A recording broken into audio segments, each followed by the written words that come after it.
रक्षा मंत्री राजनाथ सिंह ने हावड़ा ग्रामीण में परिवर्तन यात्रा को संबोधित करते हुए बंगाल की धरती को डॉक्टर श्यामा प्रसाद मुखर्जी की जन्मभूमि बताते हुए कहा कि बंगाल की धरती कोई ऐसी वैसी धरती नहीं।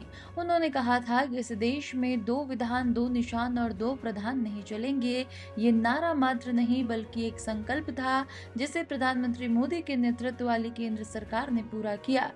और आज हमारे प्रधानमंत्री श्री मोदी, नरेंद्र मोदी ने करिश्मा किया है। बहनों भाइयों, आजाद भारत में राष्ट्रगान और राष्ट्रगीत जो दोनों ही पश्चिम बंगाल की धरती के महापुरुषों ने दिया है, एक साथ गाने का सिलसिला यदि प्रारंभ हुआ है तो हमारे प्रधानमंत्री मोदी जी के रहते हुए यह प्रारंभ हुआ है, इसके पहले कभी नहीं हुआ है।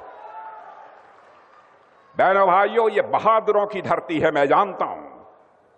यह क्रांतिकारियों की धरती है। यह नेताजी सुभाष चंद्र बोस की धरती है, जिन्होंने कहा था तुम मुझे खून दो, मैं तुझे आजादी दूंगा। यह बंगाल की धरती कोई ऐसी वैसी धरती नहीं है।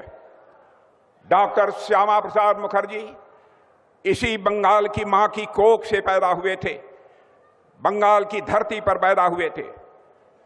उन्होंने कहा था कि इस देश में दो विधान, दो निशान और दो प्रधान नहीं चलेंगे। बहनों भाइयों, और उन्होंने जो उस समय नारा दिया था, वह नारा ही नहीं था, वह एक संकल्प था जिसको पूरा करने का काम यदि किसी ने किया है तो मोदी जी के नेतृत्व की हमारी दिल्ली सरकार ने किया है। बहनों भाइयों, अब इस देश में दो विधान, दो प्रधान, दो निशान नहीं चलेंगे, बल्कि एक प्रधान होगा, एक निशान होगा और एक विधान होगा।